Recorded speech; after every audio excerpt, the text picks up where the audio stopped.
Seems like every month we're getting a new festering turd of a mobile game based on a beloved IP that usually goes offline after about a year. The next game to join that list is Devil May Cry: Peak of Combat. Peak of Combat is about everything you'd expect, a decently mid-core game surrounded by an overwhelming amount of mobile, always online bull. The game is a full-on campaign complete with cutscenes and bosses spanning 14 chapters, and really bad-looking versions of your favorite characters, including Dante from the hit series Devil May Cry, Virgil, Lady, Trish, and V. Well, the game tells me those are all the characters, but I don't think half of them are actually in the game yet. Lady and V are nowhere to be found, even on the summon page. Devil May Cry is a series I've always admired, but never got into because pulling off combos is only slightly less difficult than neuroscience. Peak of Combat does an okay job of breaking everything down to basically 2 buttons, and it can be kind of entertaining sometimes. Each character has their normal attack, which can be held down to send enemies up into the air. There's a jump button, which is also kind of your dodge button and also your terrible platforming button. Next to that's a weakness attack that does heavy damage, and then an ultimate attack, which is the devil trigger for Dante, overheat for Nero, and a big flashy gun move for Lady. Sadly, I'm too poor to summon for Virgil, so I'm not sure how he plays. You can have 3 in your party at once and switch to them during combo. Each enemy has different weaknesses suited for different characters. Everyone starts off with their signature weapons, and you can grab more through, you guessed it, summons. The way summons work in this game is a bit weird. You can get new weapons or a different version of a character which has a new outfit and a new weapon. As of now, the big summons are Dante with the Balrogs or the Nivon guitar, and of course, good old Virgil with his trusty katana. I spent a lot of time doing summons in the game, but I guess they must have been practice ones or something, because none of the items or characters I summoned actually appeared in my inventory, so that kind of sucked. I played about 2 chapters in my hour and a half of playtime, and got the equivalent of 1 penny for summoning. And as you'd expect, the game is extraordinarily cheap with rewards. As with most mobile games, Peak of Combat is overly complicated with a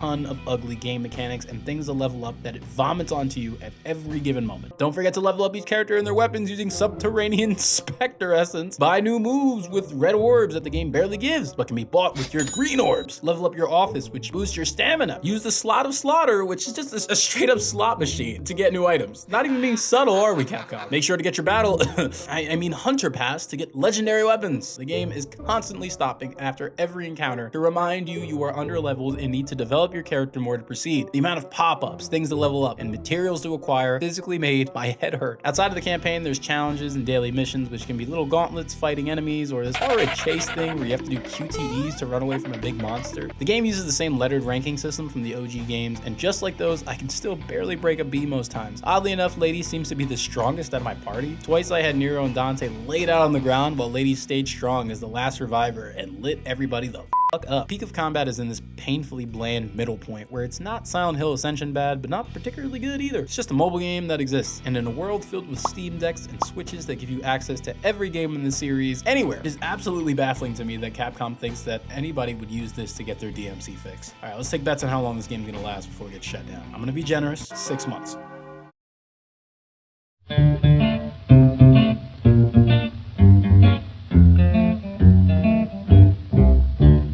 Take me back to old Yazoo. Everything up here is new.